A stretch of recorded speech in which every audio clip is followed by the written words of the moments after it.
What you're about to see is a dramatization of something that may have actually happened to you in your manufacturing world.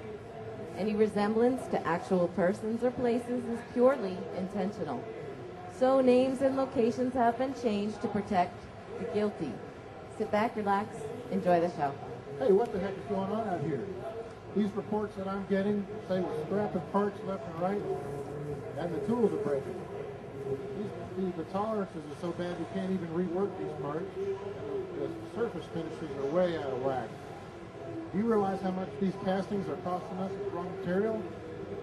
And my management is all over me to get this production rate up because our monthly sales figures are starting to show it. What the heck is going on? We need to find some answers and find them quick.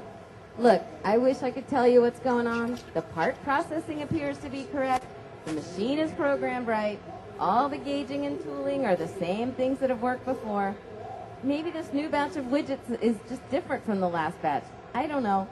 All I know is that this happens occasionally. We have these problems. You know, I seem to remember something like this happening last month at the end of the month. And when that happened, the third shift foreman got his rear end chewed out by the VP of manufacturing. I don't want that to happen to me, so I need to find out what to do. I need to find out quick. Hey, I got an idea. What's that, boss? I'm going to call one of those CSI guys, you know, like they have on TV. Well, what the heck is a CSI anyway? Well, in manufacturing, they're called Cutting Science Investigators. I'm going to go online and see if I can get a guy here quick before we all end up on the soup line. Let's just hope I can find one that can come right away. Yeah, you're not kidding. Hey, there he is. Hey, Chip, come on over here. This is what I was telling you about on the phone. I'd like you to meet my operator. Hi. Hi, Jackie. I'm Chip Maker. I'm a CSI guy you called. I understand you have some manufacturing issues that we need to look at. I need for you to start at the top, and I'll listen. Then I'll ask you some questions. But first, let's see that part. Wow, that bad boy's shiny. It is. It's shiny. Very shiny. Okay, let's get started. Talk to me. Look, I've said it before. All I know is it's the same program I've been running all along. I haven't changed a thing. Just like I told my foreman here, I think there's something weird about this material. I'm not doing anything different compared to the last times. It's just too weird. I think this stuff is possessed. So, it sounds like you can make these widgets sometimes and then not. Yep. Okay. I noticed by looking at this part that there's some shiny places in some places and not in others. You know these could be hard spots. You see, there's some voids and inclusions as well. Those are devil-making problems for cutting tools. Right there? Right there. Wow. See it?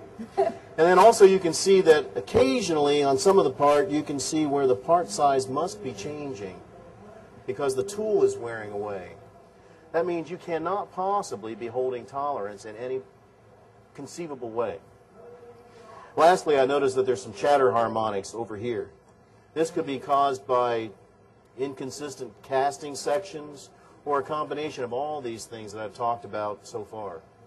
Well, Chip, do you think that the machine tool itself can have something to do with this? Look, I don't know what Chip thinks, but I can fiddle around with the speeds and feeds sometimes and make these parts a little better. But then I've got to live at the machine control all day, and I can't load and unload the raw and finished parts. Well, I'll tell you what, having my operator change tools and inspect every single part, then have to put offsets into the machine, is keeping the spindle from running, Chip. We got to do something about this. Our production is in the tank. Well, let's talk about the machine tool. These cast iron machines are very solid devices, probably more stable than that little widget. I feel that something's going wrong with the raw material before you get it to the machine. So it's my professional opinion that we need to perform a procedure like you may have seen on a popular TV series. In these shows, whenever a case file has no resolution or there's something mysterious about it, they call it a cold case investigation.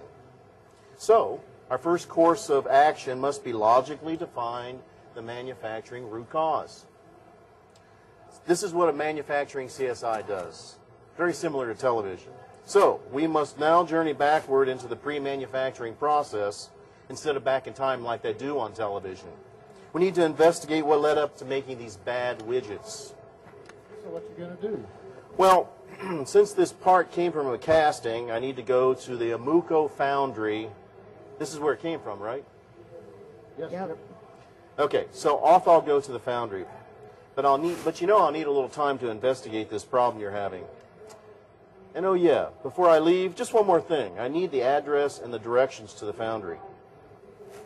Oh, no problem. We'll get you the address, but I guarantee you, you'll smell it before you see it. But promise me one thing, though. What's that? Do it fast. Our butts are on the line here. Okay, I'm on it. Let's go get this done. My goodness, the traffic is absolutely terrible today. I cannot stand sitting here and not moving. Hey, while the traffic is gridlocked, let me pull over and get out and explain a few things to you. First of all, let's talk about the roadmap of what I have to do here today. I want you to look at this line right here. We call this the manufacturing ecosystem threshold. What does that mean? That means everything on this side of that line, raw material is raw, right? On this side of the line, we've laid a cutting tool to it on a machine tool, and now it's a widget. So I've got to work between this line and this line. Everything that goes on in here could cause the problems here. So this is where my investigation roadmap is going to take me. Technically speaking, I don't want to get too deep into this, but the molecular structure of the materials we're talking about are all put together by a series of processes, normally either in heat treating, or in this case, since it's a casting, in a foundry. I don't want to go through all of this, but simplified matters look something like this. We've kind of borrowed this from baking a cake, okay?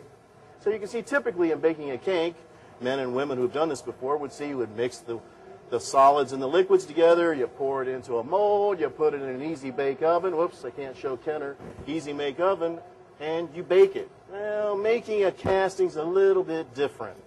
What we do is you take the solids, you melt them first, then you pour them into the mold solidifies, and you hopefully get something that looks like a nice casting. Sometimes it's homogeneous, sometimes it's not.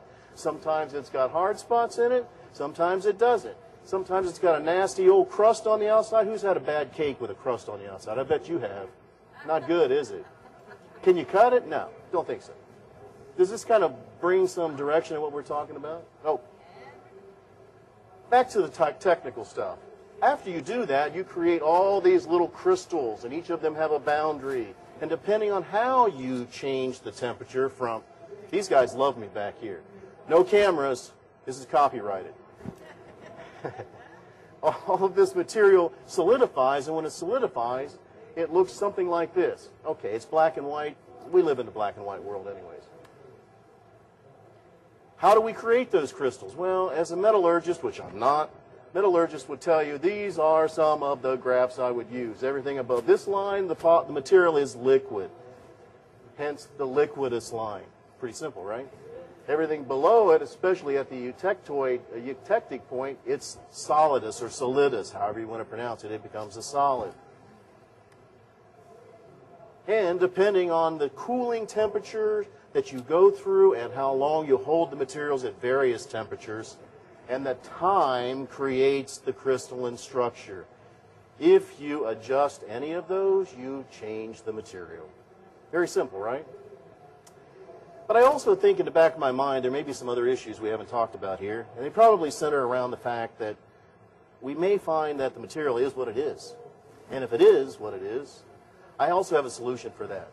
There's a company called Okuma and its partners in Think that have 41 possible choices for you to choose from to find a way to make the solution much better, even on the shop floor when it is bad.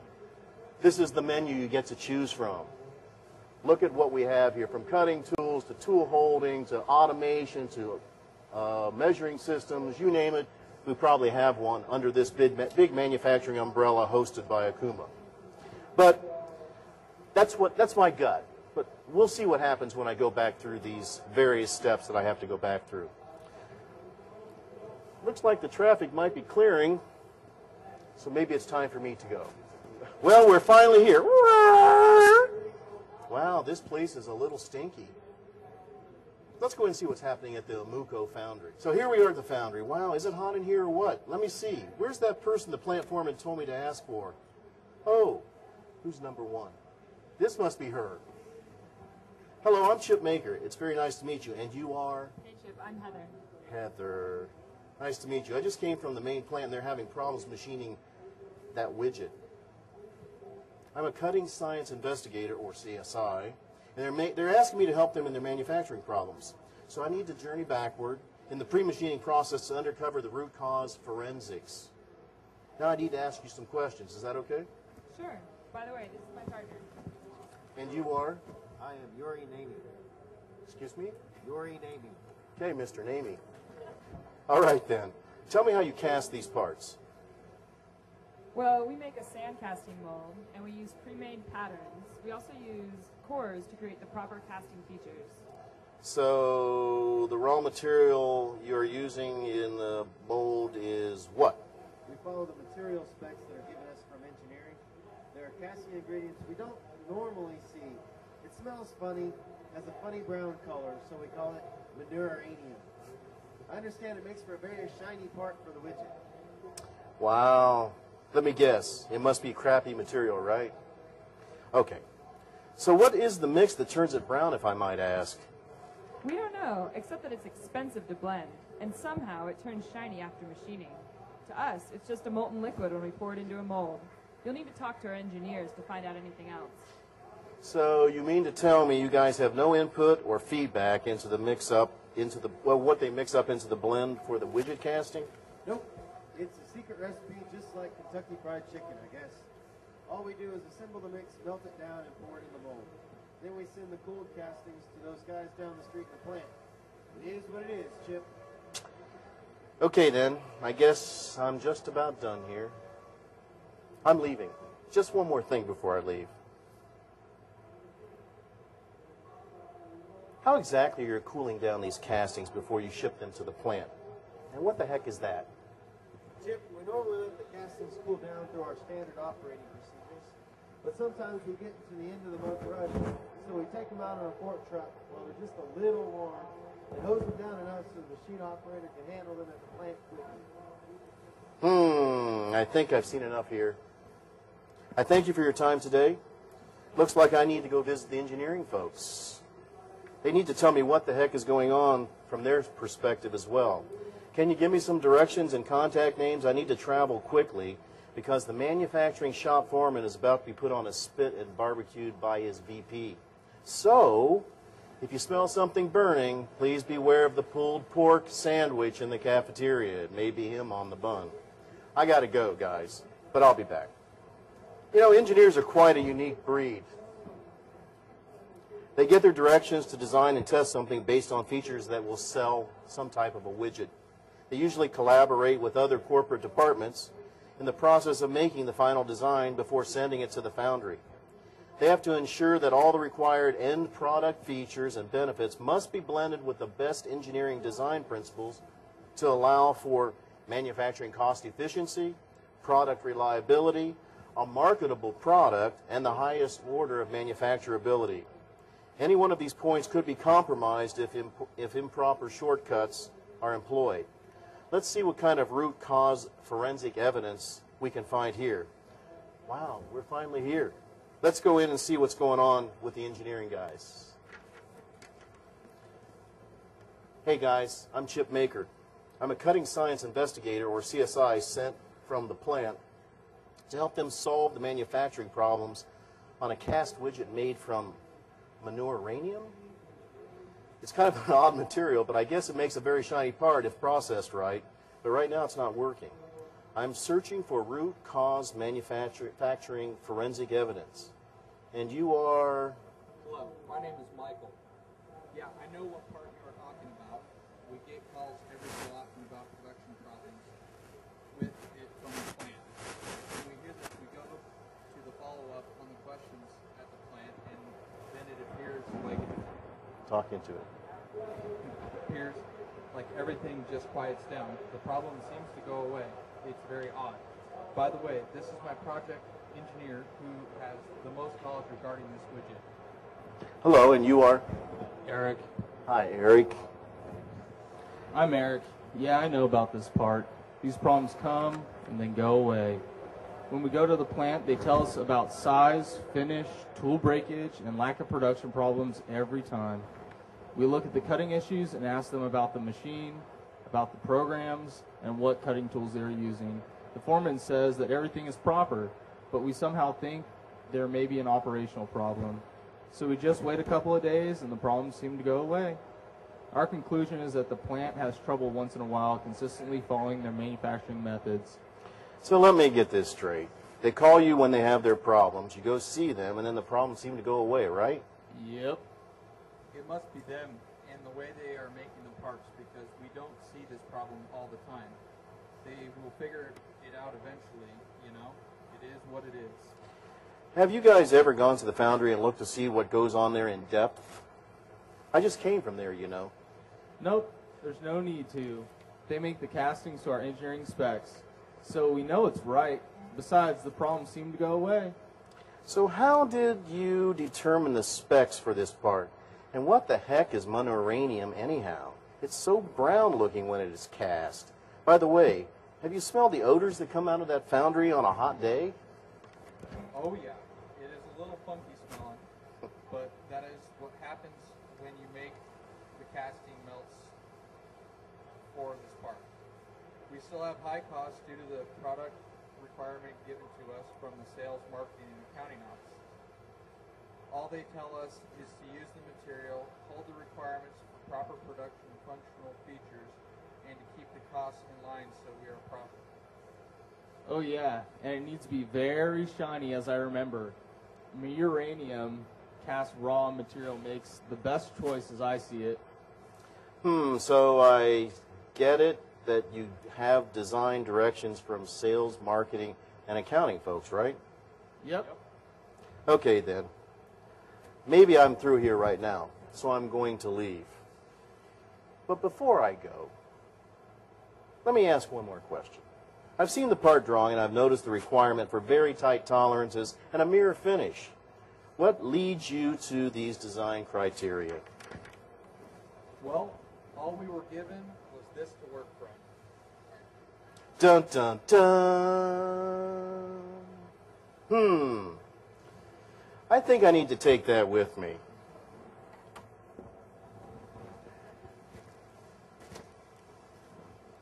This could be very important in my next steps. I'm really not sure what we're working with now. Maybe, just maybe, this will help us. Thanks, guys. I guess I need to go now. Can you give me the address and some directions for the corporate headquarters? I don't have a lot of time before the plant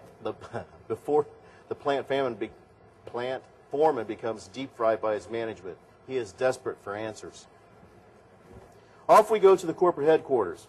That was quite enlightening visiting the Amuko engineering folks.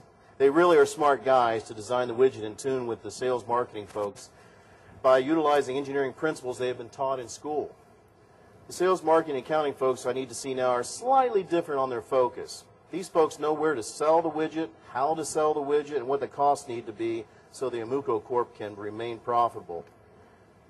These two groups have possibly driven the engineers to make some design decisions that could have cost Amuko down the line in the manufacturing sector.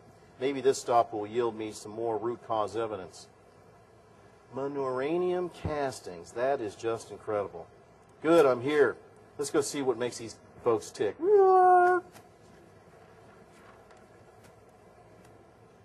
Hello there, I'm a chip maker.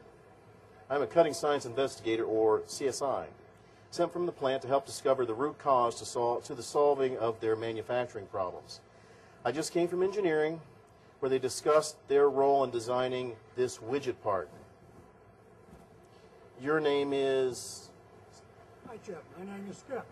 Hi, Skip. I'd like to welcome you to our corporate headquarters. We're really proud of you, Okuma Learning. The product excellence and 95% market share. Careful our brochure. This Okay. is my colleague from accounting. Hello, and you are? Hello, I'm Frank. I also want to welcome you to Okuma Corporation, where we are proud of being financially solvent for over 100 years. I count the beans here and do the tax returns as a side business. That's good to know. Nice to meet both of you. So how familiar are you with the widget product and engineering design for the foundry, who make a casting they send to the manufacturing plant? I know I am rapidly becoming an expert. Well, in accounting, we are well aware of what it costs to make the widget. If those machines aren't making parts, my profitability numbers are no longer valid. I guess we would see less productivity when that happens, which means a higher cost for every widget we're manufacturing. For the sales and marketing department, as I said, we own the market on this one, and we can sell all the widgets we can make. Unfortunately, sometimes our production lines are off. This is very odd when it happens too. Have either of you gone to the manufacturing plant and looked to see what goes on there with this part? Nope, there's no need to. Those parts keep coming off the line just like clockwork, except when the machines or the operators mess up. Okay, so let me ask you some questions now. First, for accounting. What do you think happens to your bottom line when the parts are not coming off the line? Have you figured this into your cost of doing business? Do you understand that when the machine spindles are not turning, you're not making production?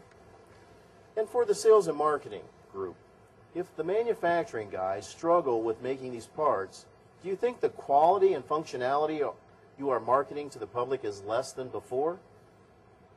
Well, I'm sure our market share would suffer if our customers got inferior products, or if we didn't meet our order demands. Our branding and sales line is most certainly be negatively affected. As for our costs to do business, with high raw material costs like this, we need to make sure that each casting actually turns into a finished product to ensure that we are maintaining our profit margin. So I hear this product had a somewhat unconventional origin. Do either of you recognize this? Dun dun dun! Oh, I remember that. It was given to us by our president, the CEO, about a year ago. This is all we got besides a record to sell, just so mom is happy. And I'm just following my orders. Yeah, I remember he also said, make it very shiny at all costs. Of course, the ROI evaluation I took care of with engineering. This is what our CEO asked us to do, and that is what we did. Chip, do you realize that Mom owns Okuma Corporation, don't you? As we also say, Chip, it is what it is. Very good, folks. I have had a great conversation here. Thanks a lot. Now I need to go speak with Mom Okuma, I guess. Can you give me an address and some directions? I think we are finally zeroing in on this CSI case. I just need to ask Mom a few questions, so I'm going to be leaving now. Oh, but before I leave, just one more thing. Since I'm visiting Mrs. Mom Okuma, do you have any good advice? Yes, sir, we do. Mom is a very nice old lady, but whenever you do, please do not ever ask her what that widget does. She might become a little offended. Well, it appears that sales, marketing, and accounting really do a great job selling their products for a very good profit. They envision the path to bring the widget to market and how to pay for the company overhead costs to stay in business. What I'm concerned with is their insulation from what really happens to the reported results when spindles stop turning. The widgets cannot possibly be coming out of the plant. Surely this would impact them enough to go and investigate. Maybe the fact that their production stoppage and slowdowns happen so occasionally they just don't feel it. Or maybe this event gets charged off to some other root cause that never affects the bottom line. I think it does impact Okuma Corporation. They just haven't realized it yet. Wow, this traffic is in gridlock again. Darn it. Maybe it's a good time for me to pull over so we can have another chat. Maybe I need to recap where we've journeyed thus far. Here, let me park this sled. So you remember we talked about a pop quiz, right? It's time. The folks up here are exempt from this. All of you get to answer the questions to see if you really were paying attention. Okay, you remember I started out the plant where I found that they were inconsistently making these widgets in that box, right? So what problems did we find at the plant? Anyone? Just yell it out. That's not at the manufacturing plant. In the very first episode, what was going on? What did we see was wrong with the part? Chatter. Voids. Survey says. That's what we talked about. So, the CSI guy kind of took you on a little bit of a mapping process. What did he say?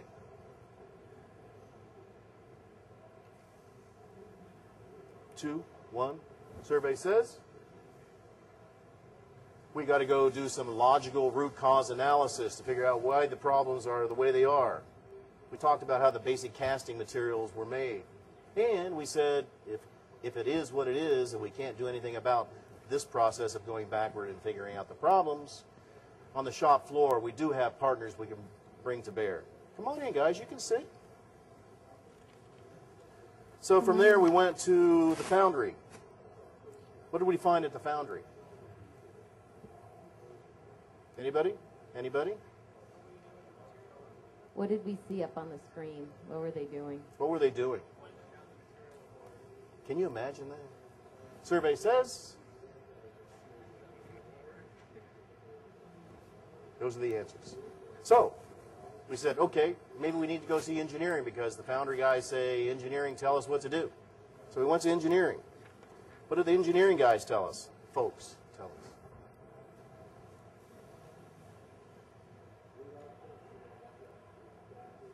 Survey says they work on the directive sales and marketing. They kind of tell them what they want them to make because they can sell a whole bunch of them. And the engineers choose raw materials with sound design choices. And they're all into lowering manufacturing costs to the lowest level they can get. So, from there, they also said they get their directions from sales, marketing, and accounting, right? They kind of tell me what I need to make. What did the sales, marketing, and accounting folks say? What's that? That's right. They got a directive from somebody, and it was the man. Survey says they do an extremely good job of selling their products and marketing it. They really are kind of insulated from what goes on in the production line. And the basic premise of all this is they've been given a choice to make something because their CEO said make it. That leads me to my next step. I need to go see the inventor of this widget because maybe this Mrs. Amuko has some ideas and thoughts that will help me so I can help cure these problems back in the plant.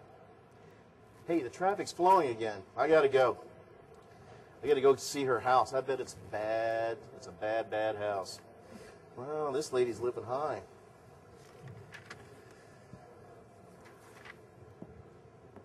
Hello, Mrs. Amuko. My name is Chip Maker. Let me pick up your clicker. I'm a cutting science investigator, or CSI, from the manufacturing plant. I'm here to help the manufacturing plant solve their problems with the widget. I'm collecting root cause manufacturing forensic evidence so we can help the plant. I just came from HQ, and they told me this widget product is your invention. Hello, dearie. My name is Melinda Amuko. You could call me Mom. My family started Amuko Corporation over 100 years ago. I can remember when we worked out of my grandfather's barn. It seems like just yesterday that I was watching my father come in late at night after working all day making the products he sold. We have a very proud heritage at Amuko Corporation. Yes, ma'am, you should be proud of your Amuko brand. I see you make very good products and make money at the same time.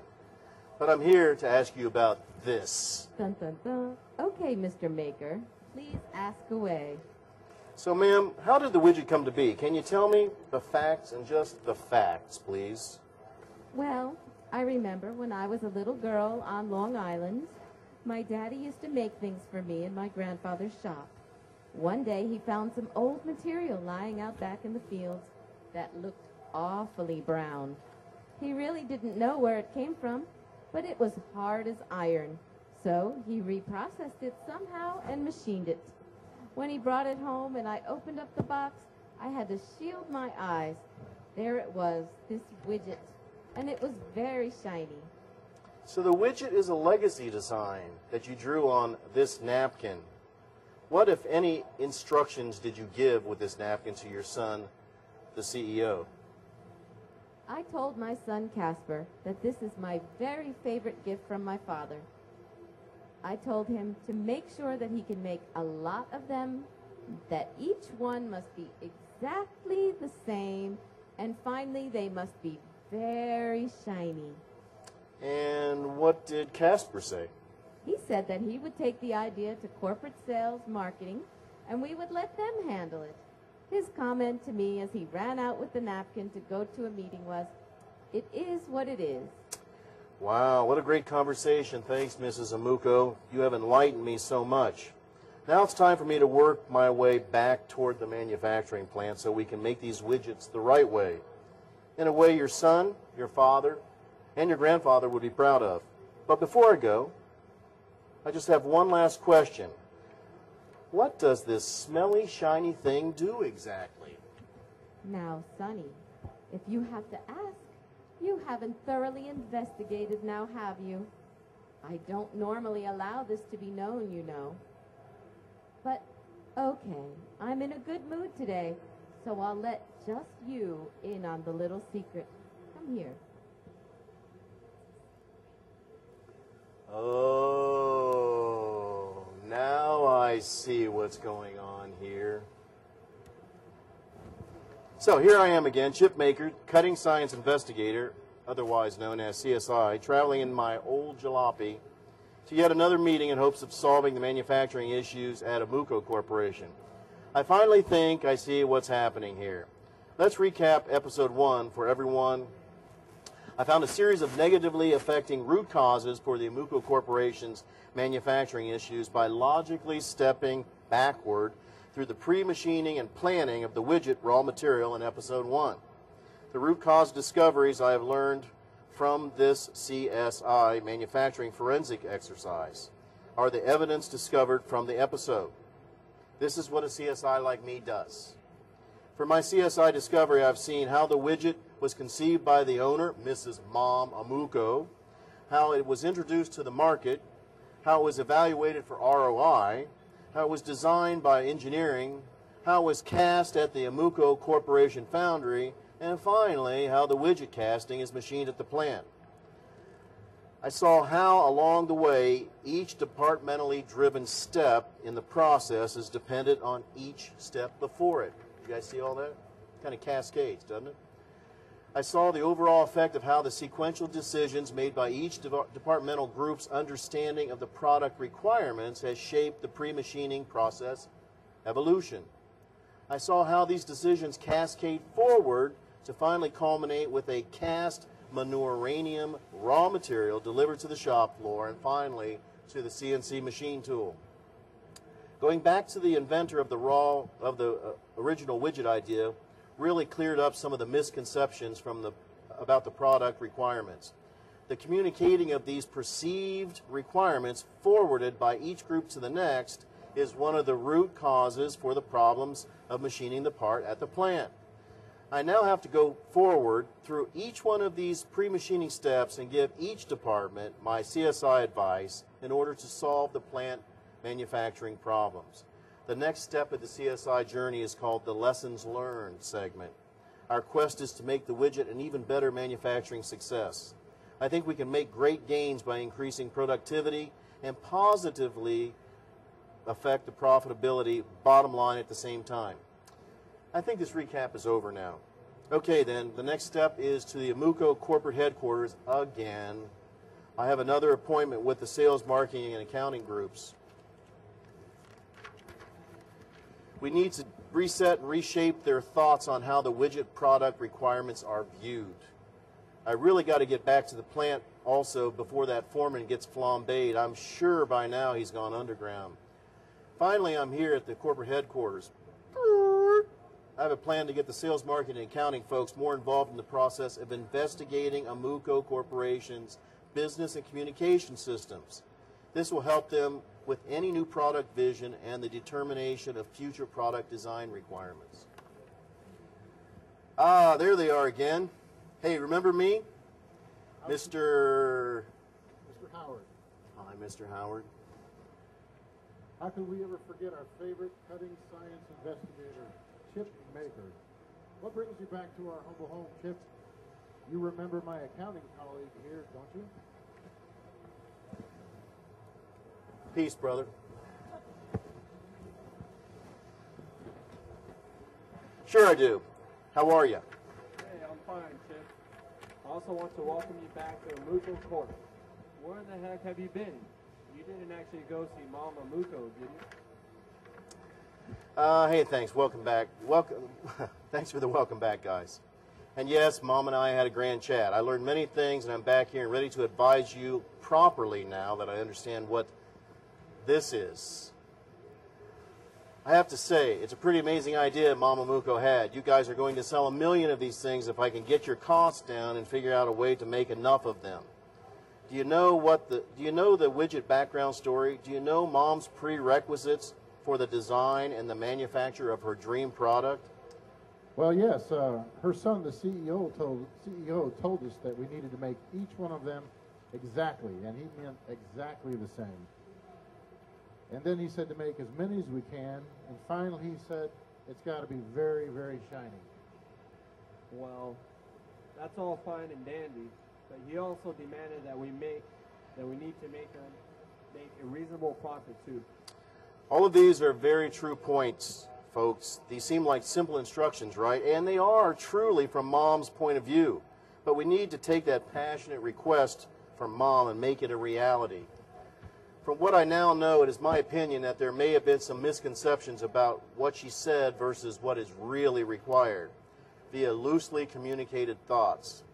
This is the reason why I'm back here now. It is one of the forensic root causes I've discovered.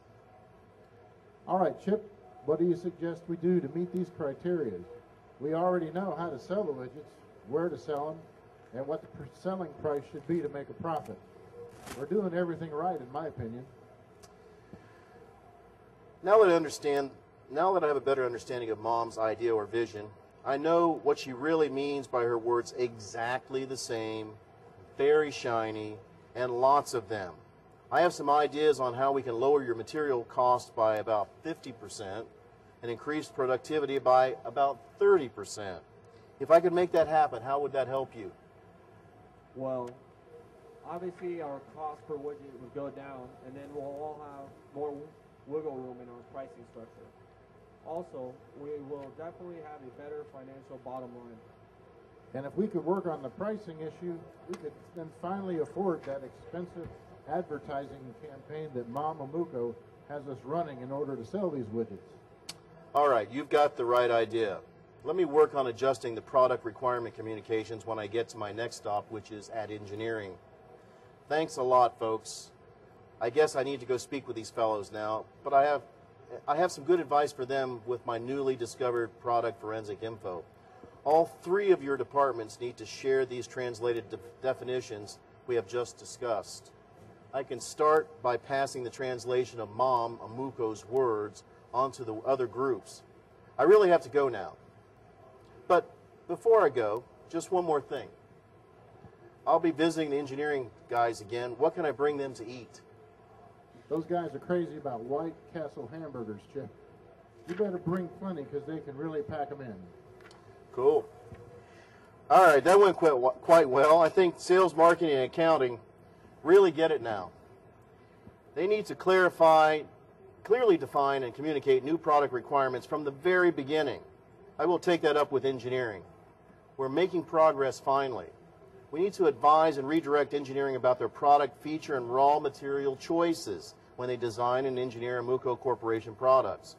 Their product requirement understanding and contribution is critical in the overall manufacturing process. They can make a big difference, plus or minus. Well, we are finally here, thank goodness. Hey guys, it's me, that pesky CSI guy again. What's up, Chipper? Are you back causing trouble again? Hey, I bet I know what that smell is. How you doing? Oh, that smell? I brought you guys some of these wonderful White Castle hamburgers. Let's make this meeting quick before the foreman back at the plant gets ground up just like the hamburgers in that bag. Chip, I'm starving right now. Yes, let's hurry. Wow, that's dynamic. Let me start by saying, I have been to see the owner, Mamamuko, once, sales, marketing, and accounting folks twice so far. I have been to the Amuko mountaintop, and now I'm coming back downhill in the opposite direction to advise you about the manufacturing forensics I've discovered. Mom is super passionate about her widget part. Her son, Casper, the CEO, wants it done exactly as she has literally requested, but at a profit, of course. Sales, marketing, and accounting know the CEO's request and have carried it out via the Amuko Corporation standard operating procedures. They have done this so many times before with excellent results, as I've seen. I suggested a plan to them I think will reduce product costs as well as make a better widget. The sales, marketing, and accounting folks are all on board with it also. I realize they started the design requirement ball rolling with you originally, so here I am back again. Now, if I can just suggest a few engineering design adjustments, I think we can turn this thing around with just a very few amount of tweaks. Very cool. What have you got for us, Chip? Well, guys, I have some visionary advice.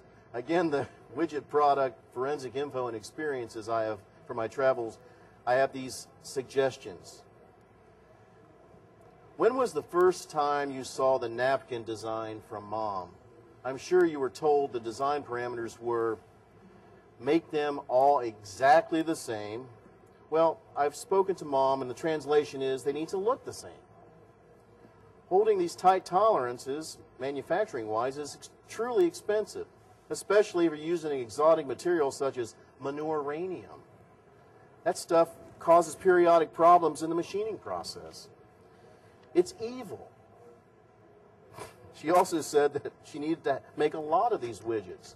I think you could meet your production demands without these expensive castings, possibly by using commercially available bar stock raw material. You could avoid the inherent problems of casting manure-ranium. Mom only chose this raw material because that's all she could remember from back in the day when her dad made her one. Finally, she told us that the widget needed to be very, very shiny. I've investigated, guys, and if you could make these parts again from bar stock while using state-of-the-art cutting tool technologies, the widget will be just as shiny at the fraction of the cost. As a bonus, by using bar stock raw material, you could potentially increase productivity by using some factory automation in the future, which would further reduce costs. Wow, Chipper, that is some really great insight. Okay then, guys. All of what I've suggested to you will require that you revise some part drawings, adjust the processes, and then test the new process, run some pilot production, and finally test the end product against the original design concepts. This will take some time, and Amuko must continue to make these widgets, right? So we need to view my CSI advice in a twofold way. A, for current production requirements, and B, for the newer version production we've just discussed. I have some help for both of these scenarios by utilizing a group called Partners in Think from Okuma America Corporation. Okuma America and its Think Partners network provides state-of-the-art manufacturing products and system professionals that can help you refine and reset your new manufacturing plan. Additionally, I will invite Partners in Think to visit with me when I go back to the plant to help curb some of the manufacturing problems which are currently in play until the new manufacturing processes can be finally phased in. Be aware in your future planning, Partners in Think can offer manufacturing solutions for raw material part profile touch probing, in-process machining adaptive control, high-pressure coolant systems, and of course, a very predictable cutting tool life. In this way, Amuko Corporation can continue to manufacture and sell the widgets with an even better margin now and far into the future. The CEO will be extremely happy that you're keeping his mom happy and also be super profitable. That's wicked cool, Chip. Can we eat now? Of course you can eat now, because I'm leaving. It is what it is, guys. I got to go fix something I saw at the foundry now. But before I leave, I have just one more question. My wife really wants to know how in the heck I get rid of this monouranium smell out of my clothes that followed me from the foundry. I would suggest that you burn them after you finish your CSI. This is the main reason we don't go to the foundry very often, Chip, and a good reason for eating the White Castle burgers. They camouflage the widget casting stench coming from outside. Okay, guys. Thanks. I guess I'll go speak with the foundry folks now. Enjoy the burgers. I got to go. Well, my return to the engineering department is behind me now, off to that hot box called the foundry, and these safety glasses are killing me, I want you to know. The engineering folks really get it, I think.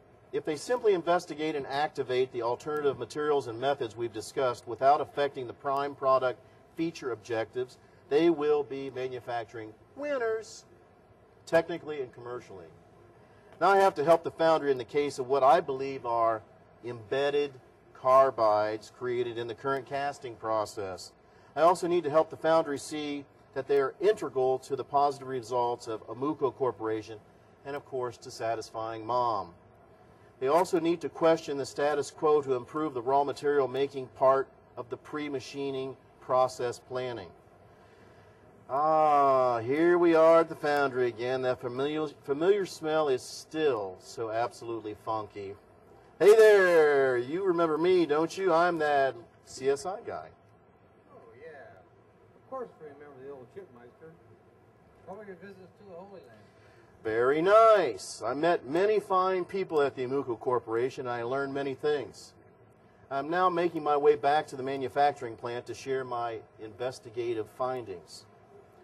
I came from engineering where they discussed some of the alternative methods to overcome the issues that they felt down the line in the manufacturing plant. They were quite receptive to refining their design and potentially creating an alternative manufacturing engineering process. Hey, what's that strong smell? Hey, Chip, we're glad to see you back. If your travels can yield anything that can make our lives better, we're all for it. And that smell is a fresh batch of monouranium we're blending. You get used to the odor after a while, but unfortunately, it does follow you home on your work clothes. Okay, so what did you discover that would help us, Chip? Well, guys, this napkin is the source of all that you've done to cast these widgets. The owner of Okuma Corporation, whom we call Mom, had the idea and passed it on to her CEO son. He passed it on to the sales and marketing and accounting folks. They did their normal process of planning the way to sell it and to account for the profits. Then engineering took the napkin and literally designed the widget to the features envisioned by Mom and blessed by the other departments. They chose the raw materials from what Mom suggested from the past and planned these brown monouranium castings for you. We suggested that they investigate alternative materials due to the high cost of monouranium that yield the same end product for the sales and marketing guys and yet keep the bean counters happy as well. So here we are again, back together in the foundry. I now have some CSI advice for you also. Sounds good. Lay it on us. We really wouldn't be hurt if we didn't have to cast the widgets anymore. Just take a sniff around this place. We get major complaints about odor all the time. Trust me, I fully understand. Boys, you really do an excellent job to make the widget from this very special brownish material. It really gives off a shiny glow when it is finished. Until engineering can determine if and when they can use the alternative raw material and methods, we need to do a better job of what we have, with what we have. This is where I come in. Last time I was here, I watched you cast some widgets in the molds like you always do. It is the same old process. The process is worked over and over again. The casting's molecular or crystalline structure is directly related to the rate of cooling and how long the temperature thresholds are maintained. This is how the final cooled raw material is presented to the plant, right? We just follow standard procedures given to us by engineering. We've been doing it the same way for many years. Yeah, I'm sure you do follow the process guidelines, except when you're rushed to deliver the raw materials to the manufacturing plant, right? This is when you prematurely cool down the castings faster than normal with a sprinkler, like the last time I was here. Here's where you create the embedded carbides or the hard spots due to the crystalline molecules bonding together incorrectly. Well, we do get behind sometimes, and we don't want the shop foreman to get cooked by his management in the plant. So we cool the hot castings down just enough so we can ship them to the plant on time. They're not completely cold from the hose, you know. I fully understand, guys, why you do it, but when the castings do completely cool and they arrive at the plant, the operator has no absolute idea what to expect, and we see these issues of bad castings. This is the reason why I believe the parts run good for a while, then they have huge cost overruns due to machine spindles not running, poor quality of widgets, and low production rates with unpredictable tool wear and poor finishes. Well, I guess you're right. We didn't think this would hurt them if we were pulling them off, just a little. And it only happens at the end of the month, sales rush comes. We have to do something slightly different to keep up. Seriously? Okay. Your CSI takeaway here is that you should visit with the plant and engineering folks to develop a plan for this end of the month rush. If you can this will not cure all the casting characteristic woes that are inherent from this form of raw material, but I have a solution for that when I get back to the plant. And what is that? Have you heard of the group called Partners in Think? They are a highly regarded manufacturing industry set of experts that have a proven history for finding solutions for problems like in your plant. They can provide some remedies for the times when the incoming materials arriving at the machine tool are really in need of help, when truly you can say it is what it is. I'm on the way back to the plant now. I need to save the life of a foreman I know there. But before I leave, I just have one last question. How in the heck do I get rid of both the odor of White Castle hamburgers and this manure-ranium from my clothes before I get to the plant? Burn your clothes, Chip, as soon as you can. They may not let you in the plant floor smelling like that. It is why we don't visit them very often. We realize that the problems on the floor are going to have to be fixed on the floor. As a result, I'm going to introduce to you just 4 of the many companies who work at Okuma America's Partners in Think. These partners are bound by the same mission statement, which is to help you solve your manufacturing pain points and improve your manufacturing eco-structure and ecosystem. Let me introduce each one, and they can give you a quick 5-minute introduction on how they might help.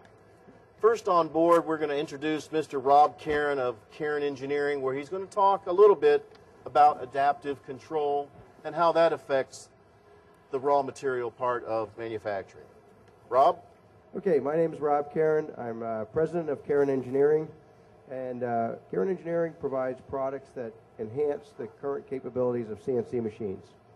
The technology that I'm going to talk about, which is relevant to the conversation that Chip's having, is our adaptive control.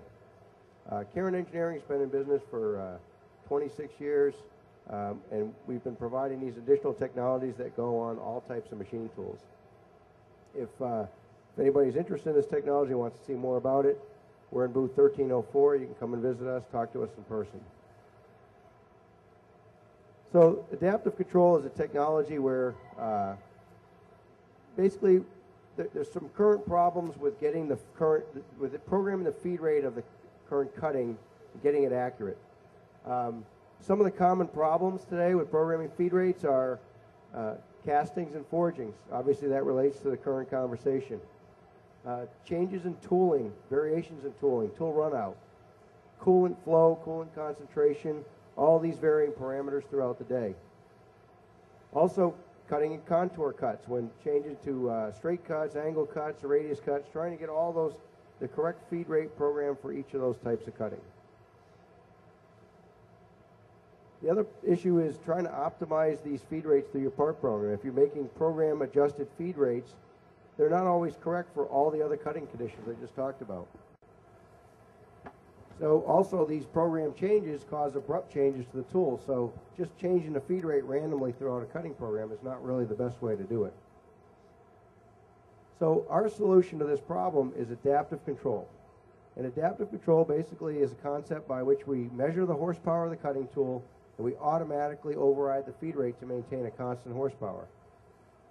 So basically the tool is always cutting at its best horsepower and it constantly compensating for any changes in coolant flow, tool run out, material changes, castings, forgings, varying surfaces. So basically when the tool is lightly loaded, the tool is being moved at a much higher feed rate. When it becomes heavily loaded, the feed rate is reduced. So the tool is always cutting at the horsepower it was designed to cut at. So this little animation kind of gives a more of a graphical representation of exactly how it works. The tool on the picture on the left is showing you a tool controlled with adaptive control. And the biggest thing to note is we're showing the horsepower of the cut. It's maintained constant. The feed rate applied to the tool is varying up and down. So as the tool goes in and out of pockets, the tool is always cutting at its best horsepower. The system's doing this automatically. It's updating in real time. And the end result is we have a cycle time reduction because when the tool could cut faster, we were cutting faster. The other side benefit is that the tool is actually going to last longer because it's always cutting at its optimal horsepower. It's not bumping into hard spots and loading up too much. You can see the tool on the other side. Here, the feed rate is at 100%, but the horsepower is all up and down the curve. As it's coming into pockets, going down straightaways, you can see that the tool is constantly, the horsepower is constantly changing. So that tool is getting all types of loads applied to it as it's cutting. Whereas the adaptively controlled tool has got the exact same cutting load on it, no matter how much material it's removing at any point in time. So again, the advantages, reduced cycle time, better tool life, and the system's always compensating in real time for any of the changing parameters that can happen while you're cutting. So it gives the operators a lot more confidence to run the machine tool. And as you'll see at the end of this cut, this particular example shows a 30% cycle time savings. That's a very typical number of what we'll see when we apply adaptive control to many of the cutting systems that you have out in your shop floor. Thanks, Rob. Next up, we want to introduce Mr. Bill Cox from Renishaw. He's going to give a little discussion about how a probing system might help you in regards to raw material inconsistencies, et cetera, et cetera. Bill? A little bit about our company. Renishaw was founded in 1973 by Dave McMurtry and John Deere. They basically developed a touch trigger probe while working on the Concord project. All our products have organically grown from this initial concept. We have subsidiaries in about 33 different countries, including the U.S., which was the first overseas subsidiary that we developed. We're located in Hoffman Estates in a development park called Prairie Stone Industrial Park.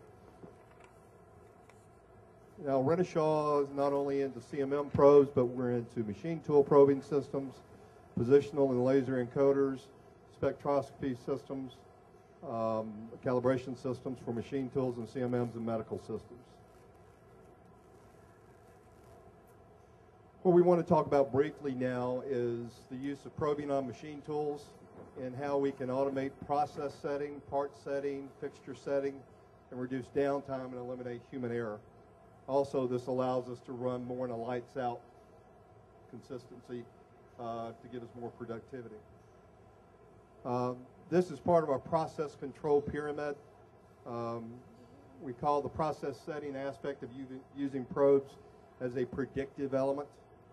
It helps us establish the location and size of the machining system elements, which would be the part and the fixturing. Aspect of impact on the process success is fairly significant when using process setting. Again, it's predictive. We can also use probing and in-process control. This is more of an intelligent process that takes advantage of the machine tool control in the case of Okuma, the OSP 200 series.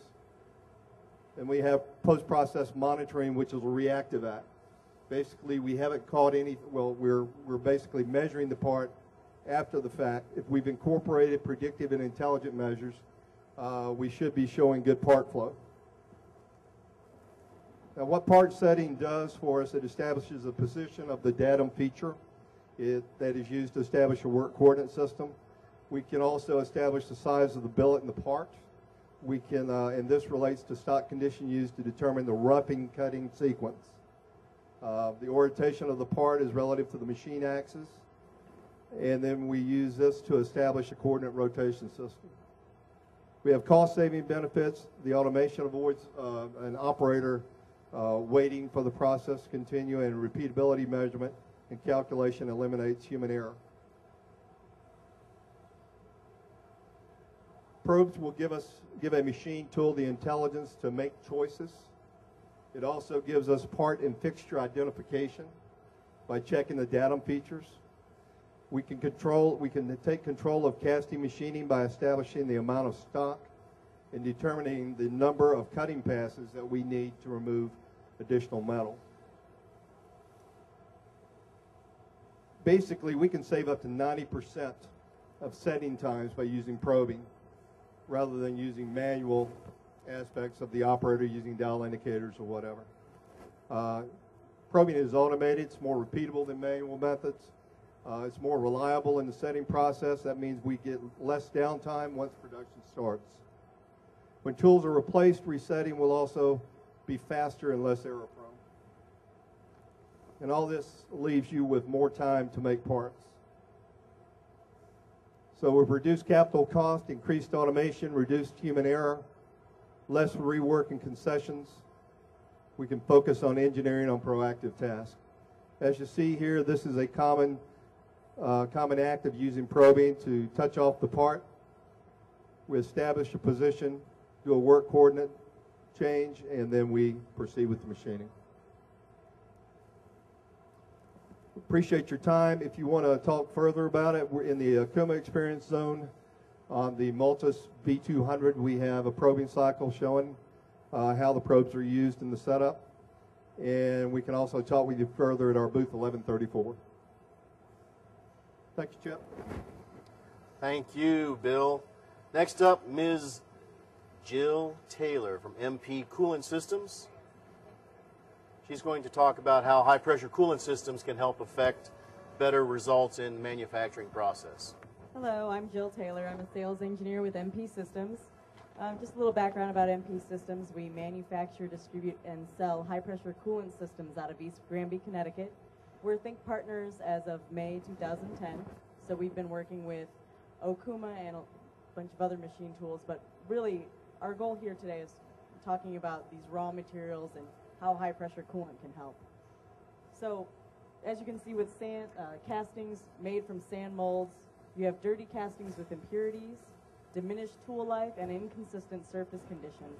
So when you're working with these raw materials that could potentially damage your part, damage your tool, we want to apply high-pressure coolant at 1,000 psi, so you're not scrapping parts, scrapping tools. With high-pressure coolant, three main goals. You have consistent cooling at the cutting edge, you're having lubrication at the cutting edge, and evacuating the chips. Many people think that the 1,000 psi is what is breaking the chip. What is actually happening is the coolant is creating a brittle, manageable chip, and the 1,000 psi evacuates it, so you're not worrying about breaking tools or marring parts in the cut. With traditional flood coolant, what actually happens is since you have inadequate flood coolant, it just washes over this vapor barrier. It's this heat barrier. So it leads to inconsistent cooling, inadequate cooling, and it actually is making it hotter because you have this warm layer around the tool, and then you have inadequate cooling, which acts like a blanket. At the cutting zone, we have 1,000 psi, which is breaking through the vapor barrier, versus 100 psi in flood cooling. So that's why we want to apply an external system and help you guys out with these kinds of materials. What's different about our systems is, for one, we have quick change filtration bags. We have twin quick change filtration bags in all of our reservoir systems. And what you want to do when you're working with materials like cast iron and some of these processes, we can't control what materials we're using at the customer. So we want to make it as easy as possible. That's why we have these quick change bags. They're put on with 4 wing nuts. The bag itself actually sits inside of a canister, so instead of dragging this giant heavy bag filled with coolant, they're only actually going halfway since the bag is doubled up like a sock. And we do have one of those on display at our booth as well. And the number one difference, which is going to help you with these kinds of materials that would potentially wear on any other pump, you can see here a piston style pump that comes in certain high pressure coolant systems. The coolant is actually wearing on the seals because what is happening is the piston style pump is moving within the coolant, which also means it's moving within the fines and the abrasives of the coolant, wearing on the seals, leading to ineffective pressures and a leaky pump, which is also more downtime. The type of pump we use is specifically designed for manufacturing. So when people tell us we have cast iron, it's not a problem.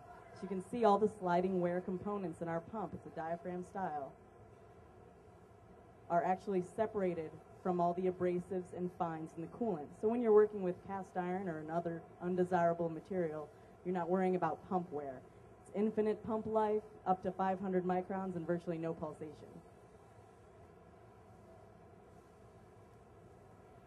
So again, the whole goal is you're not replacing parts, scrapping parts, replacing tools, less downtime. You're increasing production and you're having more consistent finishes and cleaner parts. Fantastic. Thank you. And last but not least, the yield foreman, Richard Howard, is going to talk about Sandvik Cormont cutting tools and how they can affect the manufacturing process. You're officially on. Thanks. I think sometimes when you have problems with inserts breaking and you're trying to diagnose some of those things on the machine, it helps to understand exactly how the inserts are made. We've all seen this chart. If you ever looked in a cutting tool catalog, you've seen a chart that looks something like this, and it gives you the relative hardness of the substrate of an insert, the relative toughness. And on this chart, and this is an ISO standard chart, so that's why you've seen it everywhere. You'll have a wear resistance up here, and you'll have toughness down here. And the last two numbers of the grade, like this is R4225, it's on at a 25 value on the scale. It's kind of a medium tough kind of thing. 4035 is a very, very tough grade of carbide. And the ones up here are the ones that are very wear resistant, like 4005. The way that inserts are made, how they get this toughness, is they're made from, it's a powdered metal, carbide particles. And on one end you have, one end of the spectrum you have a fine grain carbide, and then on the other end the particles are much bigger. And this is pretty exaggerated, but in between all these particles is the binder material that basically glues these together. So in between these particles you have a binder. And all your carbide grades are going to be somewhere on a scale between one or the other. Which one would you expect would be the wear resistant, and which one would you expect to be the tough? The fine grain or the larger grain? Anybody? Which one would be the tough? Anybody? One? Tough grade. Yell it out. The fine. That's what most people think. That's what most people think. But it actually, it's the large grain. And the reason being that you actually have more binder material holding the particles together. The fine grain carbides actually have less of a binder material in between the particles. So this actually is able to take a lot more shock resistance, a lot more pounding than the fine grains. But the trade-off is that if you're trying to make something with a very sharp edge, the fine grains actually you're able to grind to a much sharper point, and there's more wear-resistant particles on the surface. Because here you would have a lot of the binder material on the surface. So that's what you have. Basically, from up here, these are more finer grain on the substrate to larger grains. And here you can actually see that. This is a very tough grade, very big, coarse particles with a lot of binder material in between, and then a very wear-resistant grade here with the fine particles, but there's not as much binder material holding all the particles together. So whenever you, and that's why when you're trying to diagnose problems and you're trying to figure out what you're doing, if an insert is breaking, if it's wearing out, and you notice that it's just wearing out like sort of like sanding off from something very abrasive, you'd want to get a more wear-resistant grade. But if it was actually breaking off, you would want to get a tougher grade. In this particular instance, you can see an edge that is actually overheated to the point to where it actually melted, sort of semi-melted the insert and pushed the top of it down. So it's probably, in this case, you would need something that's would have more heat resistance to it. And a lot of times we get the heat resistance, you know, the substrate is one thing. We talk about the fine particles and the large particles. That's one thing. But then when you start putting coatings on there, now it starts to get a little bit more complicated. Because actually what you want to do is have the toughest possible insert with the highest possible wear resistance. So that's what we try to do, is put coatings on to maintain toughness, but then get wear resistance through coatings. But this layer in here, the darkish layer, this aluminum oxide, is actually an insulator. And if you've ever used aluminum oxide inserts, you know that it's a ceramic insert that is actually very, very resistant to heat. So this layer actually is the one that would insulate the heat from going actually to the substrate. I know I was only given 5 minutes, and they're gonna get a big hook and pull me off of here in just a second. But we'd love to talk to you more about inserts and grades and diagnosing problems and so forth. Please visit us in the SAMIC booth. It's right over that way. You can't miss it with all the yellow everywhere. So, thank you very much, guys.